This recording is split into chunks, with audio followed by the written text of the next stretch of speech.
Hello good morning friends. आज जो हमारा टॉपिक है डिस्कशन का वो है filing of return of income. चलिए स्टार्ट करते हैं। Filing of return of income का मतलब होता है कि रिटर्न ऑफ इनकम को फाइल करना, सबमिट करना इनकम टैक्स डिपार्टमेंट को। जो टैक्स पेयर होता है, जो एसएससी होता है, वो अपनी रिटर्न ऑफ इनकम को फाइल करता है इनकम टैक्स डिपार्टमेंट को। सवाल ये उठता है कि रिटर्न ऑफ इनकम क्या होता है। Return of income it's a prescribed format. It's a prescribed format in which SSC furnishes informations about its total income and tax liability, or you can say tax payable। यानी return of income एक ऐसा prescribe format होता है जिसके अंदर SSC अपनी total income and tax payable से संबंधित जानकारी को सबमिट करता है, प्रोवाइड करता है इनकम टैक्स डिपार्टमेंट को। और जो प्रेस्क्राइब फॉर्मेट होते हैं वो CBDT, central board of direct tax, time to time notify करते हैं।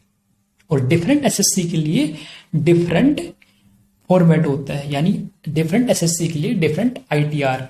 तो 7 टाइप्स की आईटीआर होती है। आईटीआर 1, 2, 3, 4, 5, 7 किसके लिए कौन सी एप्लीकेबल है नेक्स्ट पार्ट में बताऊंगा। फिलहाल रिटर्न ऑफ इनकम एक प्रेस्क्राइब फॉर्मेट जिसके अंदर एसएससी अपनी total income and tax payable से संबंधित सूचना इनकम टैक्स डिपार्टमेंट को प्रोवाइड करता है, फर्निश करता है, जमा करता है, सबमिट करता है, आप कह सकते हो। टोटल इनकम कैसे निकालनी होगी? पहले तो जिस भी हेड्स में इनकम आती है किसी भी एसएससी की, जैसे इंडिविजुअल की बात करूं मैं, तो जो भी हेड से उसको इनकम आ रही है, तो पहले तो आप हेड्स की इनकम निकाल लो, पर्टिकुलर हेड्स की। उसमें आप क्लबिंग प्रोविजन ऐड कर लो। क्लबिंग प्रोविजन यानी अगर कोई एसएससी अपनी इनकम को डाइवर्ट कर लेता है अपने स्पाउस को, अपने माइनर चाइल्ड को, सिर्फ टैक्स से बचने के लिए, तो ऐसे केसेस में जो डाइवर्ट कर रहा है इनकम, तो वो इनकम भी उस पर्सन की जो डाइवर्ट कर रहा है उसकी इनकम में आके क्लब हो जाएगी। जैसे अगर यहाँ पे एक इंडिविजुअल एसएससी है, वो अपनी इनकम को डाइवर्ट कर देता है, यानी अपने माइनर चाइल्ड के नाम से कोई एफडी करवा देता है, तो उस एफडी से जो भी इंटरेस्ट आएगा वो माइनर चाइल्ड के हाथ में जाएगा। और माइनर चाइल्ड की इनकम तो वैसे ही 2.5 लाख से कम है, तो उसको टैक्स से बच जाएगा। तो यहाँ एसएससी जो है खुद अपनी इनकम डाइवर्ट कर रहा है, वो उसने एफडी खुलवाई माइनर के नाम से टैक्स से बचने के लिए। तो ऐसे केसेस में जो भी इंटरेस्ट जो अराइज होगा माइनर चाइल्ड को, वो एसएससी के हाथ में आके ही क्लब हो जाएगा, उसकी इनकम में आके क्लब हो जाएगा। लेकिन अगर माइनर चाइल्ड के पास कोई स्पेशल स्किल्स है, कोई टेक्निकल क्वालिफिकेशन, कोई अच्छी स्पेशल चीज जैसे म्यूजिक, डांसिंग, कोई स्पेसिफाइड स्किल्स है और उसके बेस पे कोई इनकम जनरेट करता है वो, तो ऐसे केसेस में जो रिटर्न ऑफ इनकम है वो उसके ही नाम से सबमिट होगी। जब आप हेड्स की इनकम निकाल लेते हो, क्लबिंग प्रोविजन ऐड कर लेते हो, अगर कोई लॉस होता है तो उसको सेट ऑफ कर लेते हो। जैसे लॉस या तो आप इंटर सोर्स सेट ऑफ करोगे या फिर इंटर हेड सेट ऑफ करोगे। इंटर सोर्स का मतलब होता है मेरे 2 बिजनेस से, एक से मुझे प्रॉफिट होता है, एक से लॉस होता है, तो एक लॉस को आप दूसरे बिजनेस के प्रॉफिट से आप सेट ऑफ कर लेते हो, एडजस्ट कर लेते हो। और एक होता है इंटर हेड, जैसे एक हेड में लॉस हो रहा है आपको, तो उस हेड के लॉस को दूसरे हेड की इनकम से आप सेट ऑफ कर लेते हो। तो जब आप हेड्स की इनकम को कैलकुलेट कर लेते हो, उसमें क्लबिंग प्रोविजन ऐड कर देते हो और सेट ऑफ कर लेते हो अपने लॉसेस को, तब आपको मिलेगा ग्रोस टोटल इनकम। तो ग्रोस टोटल इनकम में से जब चैप्टर 6A की डिडक्शन एसएससी क्लेम कर लेता है, तो उसके हाथ में आएगा टोटल इनकम। टोटल इनकम पे टैक्स निकालना होता है। टैक्स रेट जो भी प्रेवलिंग टैक्स रेट होते हैं as per the finance act, उसके हिसाब से टैक्स लायबिलिटी निकाली जाएगी। अगर इंडिविजुअल की बात करूं तो इंडिविजुअल को सेक्शन 87 में रिबेट मिलती है मैक्सिमम 12,500, वो रिबेट ले लेगा, लेस हो जाएगी। इसमें ऐड कर देंगे हेल्थ एंड एजुकेशन सेस जो 4% है।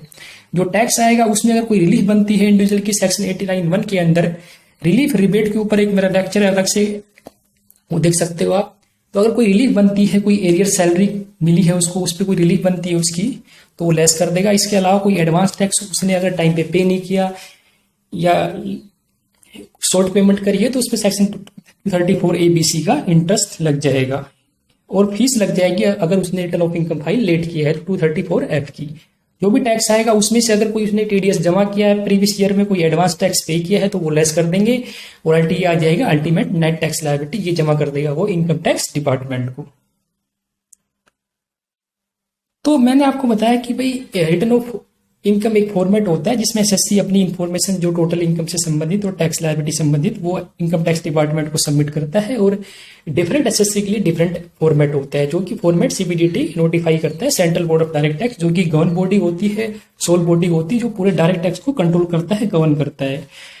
अब compulsory filing of ROI compulsory किसके लिए होता है रिटर्न ऑफ इनकम फाइल करना? सबसे पहले अंडर सेक्शन 139 सब सेक्शन 1 बोलता है कि कंपनी और फर्म, कंपनी एंड फर्म भले उसको इनकम हो या लॉस हो, एक कंपनी या फर्म भले उसको इनकम हो या लॉस हो, उसको compulsory return of income file करना पड़ेगा बिफोर ऑन ड्यू डेट।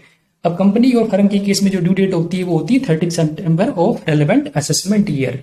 यानी मैं बात करूं प्रीवियस ईयर 1920 की, तो इसका असेसमेंट ईयर हो जाएगा 2021।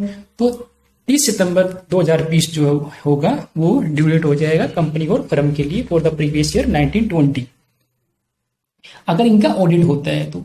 अगर किसी कंपनी का कोई इंटरेस्ट ट्रांजैक्शन है तो ऐसे केसेस में उसकी जो ड्यू डेट होगी वो होगी 30 November of the relevant previous year. अब सवाल ये आ रहा होगा सर कि कंपनी और फर्म को लॉस में भी अपना रिटर्न क्यों फाइल करना पड़ता है? तो सेक्शन 139 सब सेक्शन 3 जो है स्पेशली बोलता है रिटर्न ऑफ लॉस के बारे में, कि लॉस भी होता है तो भी कंपनी और फर्म को रिटर्न फाइल करना पड़ेगा, क्योंकि अगर उसका कोई लॉस है जो अनअब्जॉर्ब पीछे का पिछली साल का प्रीवियस ईयर का, तो अगर वो उस लॉस को वो एडजस्ट करना चाहती है, सेट ऑफ करना चाहती है, कैरी फॉरवर्ड करना चाहती है, तो उसको लॉस के लिए भी रिटर्न फाइल करनी पड़ेगी।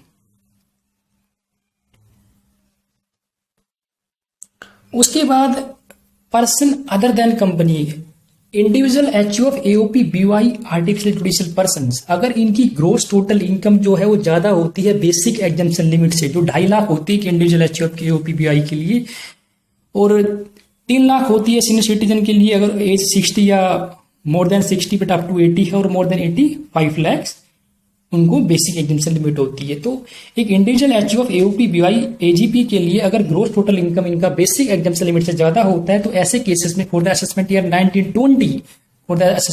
1920 इनको रिटर्न ऑफ इनकम फाइल करना पड़ेगा, मैंडेटरी है। लेकिन अगर बात करूं असेसमेंट ईयर 2021 की, तो यहां पर जो ग्रोस टोटल इनकम होगा अगर वो बेसिक एग्जम्पशन लिमिट से ज्यादा होता है, और जो ग्रोस टोटल इनकम जब आप निकालोगे एसएससी जो इंडिविजुअल एचयू है उस केस में section 54 B D E C F का आपको इफेक्ट नहीं देना है। यानी जो कैपिटल गेन से जो एग्जम्पशन मिलती है इन सेक्शंस में बिना लेस के ही अगर ग्रोस टोटल इनकम ज्यादा आता है बेसिक एग्जम्पशन लिमिट से, तो 19-20 असेसमेंट ईयर के अंदर भी इनको रिटर्न ऑफ इनकम फाइल करना पड़ेगा, और इनकी जो ड्यू डेट होती है वो होती है 31 July of the relevant assessment year. अब बात करता हूं ऑर्डिनरी रेसिडेंट की, जो सेक्शन 6 सब सेक्शन 6 की बेस जो कंडीशन सेटिस्फाई कर देता है एडिशनल, अगर वो रिटर्न फाइल नहीं करता है उसको रिक्वायरमेंट नहीं है। लेकिन अगर किसी भी प्रीवियस ईयर के